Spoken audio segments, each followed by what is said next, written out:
सा फिक्रा बोला नियतन भी हो जाता है जी। हालांकि नियतन नहीं होता।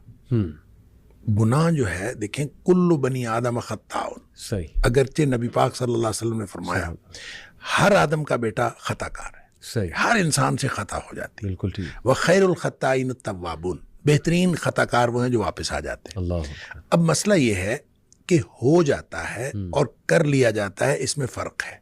सही। नियतन जो शख्स करेगा वो तो करेगा, सही। वो पहले नियत करेगा सही। और फिर वो करेगा। बिल्कुल ठीक। लिहाजा गुनाह करने वाले और गुनाह जिनसे हो जाता है इन दोनों में फर्क है। ठीक। देखें जो शख्स गुनाह करता है, अल्लाह ताला ने सूरह निसा के अंदर भी इसकी वजाहत फरमाई है, फ़र्क बताया कि कुछ लोग ऐसे हैं कि जिनसे गुनाह होता है और थुम्मा यतूबूना मिन करीबिन, वो फौरन तौबा करते हैं। अल्लाह अकबर। अच्छा, एक ये है कि वो गुनाह किए जाते हैं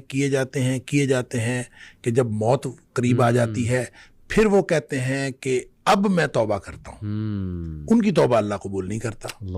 अब इन दोनों में फर्क है, फर्क वो नियत से करने का और हो जाने का है। ठीक। अच्छा, जो शख्स नियत से गुनाह करता है, मैं इनको कहा करता हूँ कि ये सियाने गुनाहगार हैं। अल्लाह। यानी सोच समझ कर गुनाह करते हैं। सही। और सोच समझ कर गुनाह करता है इंसान उस वक्त करता है जब इंसान अपने आप को मुआशरे के साथ कंपेयर करता है और इंसान कहता है कि मुआशरे में इतने गुनाह हो रहे हैं, सही, तो ये मैं एक छोटा सा गुनाह कर लूंगा तो क्या फर्क पड़ता है। जब आदमी ये सोच के गुनाह करता है, हालांकि एक तो इंसान की इस्तिताअत का किसी दूसरे की इंसान की इस्तिताअत के साथ कंपैरिजन है ही नहीं। बिल्कुल ठीक। ला युकल्लिफुल्लाहु नफ्सन इल्ला वुसाहा जो है, हर शख्स का इम्तिहान उसकी इस्तिताअत के मुताबिक। सही। लिहाजा हो सकता है कि कोई दूसरा कोई बड़ा गुनाह करके भी बख्शा जाए और आपको छोटा सा गुनाह पकड़वा दे, ये हो सकता है। लिहाजा आप किसी के साथ कंपैरिजन नहीं कर सकते। सही। आपकी इस्तिताअत, आपकी सलाहियत वो अलग है, दूसरे की इस्तिताअत और सलाहियत अलग है। उसका इम्तिहान उसकी इस्तिताअत के मुताबिक, आपका इम्तिहान आपकी इस्तिताअत। लिहाजा इसकी कंपैरिजन आप कर नहीं सकते। लेकिन जो गुनाह करते हैं वो आमतौर पर इसको बुनियाद बनाते हैं, लोग इतने बड़े बड़े गुनाह कर रहे हैं, हम इतना छोटा सा कर लेंगे। ये जब सोच समझ के करते हैं तो इस कॉन्सेप्ट से तौबा की आम तौर पे तौफीक नहीं मिलती। अल्लाह। उसकी वजह यह है कि आदमी ने सोच समझ के किया होता है कि कोई हरज नहीं है कि मैं कर लूंगा तो क्या हरज है। उसको फिर तौबा की तरफ बिल उमूम उसका ध्यान तवज्जो ही नहीं जाती, क्योंकि उसने सोच के किया होता है क्या हरज है। बिल्कुल ठीक। दूसरे गुनाहगार वो हैं जिनसे हो जाता है, वो उसने ये तय किया होता है कि या अल्लाह मैंने कोई गुनाह नहीं करना। अल्लाह के साथ नियतन सही उसने ये बात तय की होती है कि मैंने कोई गुनाह नहीं करना। बिल्कुल ठीक। गुनाह उससे भी हो जाता है। सही बात। क्योंकि कुल्लू बनी आदम खत्ता हो। यानी ऐसा तो हो नहीं सकता कि उससे गुनाह क्यों होता है? दो वजूहात की बुनियाद पर होता है, या जज्बात की मगलूबियत की वजह से या हालात की मगलूबियत की वजह से। सही।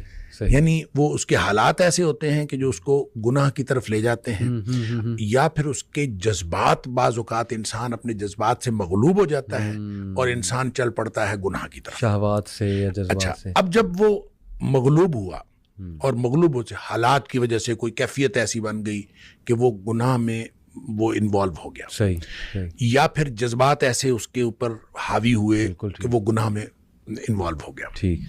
उसका नतीजा ये होता है कि जो ही हालात तब्दील हुए या जो ही जज्बात ठंडे पड़े, सही, चूंकि उसने तय ये किया होता है कि मैंने जिंदगी में कोई गुनाह नहीं करना, अल्लाह, तो अब जो ही हालात बदलेंगे, जिस हालात की मगलूबियत की वजह से उससे गुनाह हुआ है, तो फौरन उसको ये ख्याल आएगा कि या अल्लाह मैंने तो ये गुनाह नहीं करना था, ये मुझसे क्या हो गया। अल्लाह।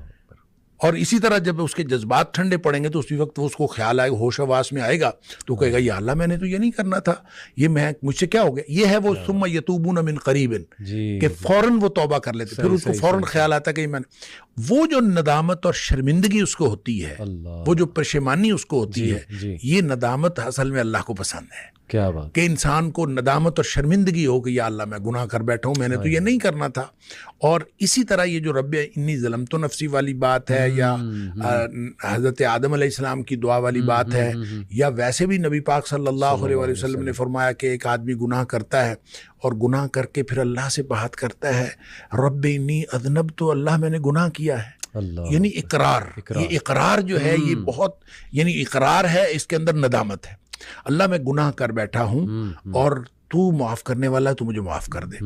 یہ ندامت اور شرمندگی جو توبہ کی شرائط میں سے بھی ہے، اور یہ وہ نقطہ ہے جو اصل میں اللہ تعالیٰ کو پسند ہے۔ تو جس کے اندر یہ ندامت اور شرمندگی آتی ہے وہ توبہ بھی کرتا ہے، اللہ تعالیٰ کو پسند بھی آتا ہے۔ اور اللہ کو کتنی توبہ پسند آتی ہے اس کے لیے تو وہ حدیث ہے بڑی معروف کہ نبی اکرم صلی اللہ علیہ وسلم نے فرمایا کہ اگر کوئی شخص جو ہے، وہ ایک مثال دی آپ نے کہ کوئی شخص جنگل میں سفر کر رہا تھا صحرا کے اندر، اور سارا اس کا سامان اونٹنی پہ لدا ہوا، اور اس نے ایک کسی درخت کے نیچے سستانے کے لیے وہ ٹھہرا، تو کچھ دیر بعد اس کی آنکھ کھلی تو اس کا اونٹ غائب تھا، صحیح جس کے اوپر ساری اس کی گویا مال و متاع بھی اسی پہ تھا، سفر بھی اسی پہ کرنا تھا۔ اب لق و دق صحرا ہے، میلوں لمبا چوڑا، تو وہ ادھر ادھر دیکھتا ہے، اس کو کچھ نظر نہیں آتا، تو اس کا خیال یہ ہے کہ اب میں اگر چلوں گا تو بھی موت ہے، بیٹھا رہوں گا تو بھی موت ہے، اس کے علاوہ کچھ نہیں۔ تو زندگی سے مایوس ہو کے وہ بیٹھ رہتا ہے،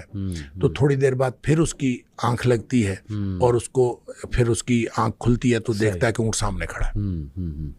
اتنا خوش ہوتا ہے کہ وہ کہتا ہے اللہم انت عبدی وانا ربک، اللہ تو میرا بندہ اور میں تیرا رب۔ اور نبی پاک صلی اللہ علیہ وسلم فرمایا کہ اخطأ من شدت الفرح، اس نے یہ جو الٹ بات کہی، کہنا تھا کہ اللہ تو میرا رب اور میں تیرا بندہ، یہ جو بات الٹ کہی نبی پاک صلی اللہ علیہ وسلم میں اخطأ من شدت الفرح، اس نے خوشی کی شدت کی وجہ سے بات الٹ کی، یعنی اس کو سمجھ ہی نہیں آئی، اتنا خوش تھا اس کو سمجھ نہیں آئی، اور وہ خوشی کی شدت کی وجہ سے الٹ بات کر گیا۔ نبی پاک صلی اللہ علیہ وسلم فرمایا اس شخص کو جتنی خوشی ہوئی ہے نا، اللہ کو اپنے بندے کی توبہ سے اس سے زیادہ خوشی ہوتی۔ کیا بات ہے، کیا بات ہے۔ اب اس کے بعد کیا بات باقی رہ جاتی ہے؟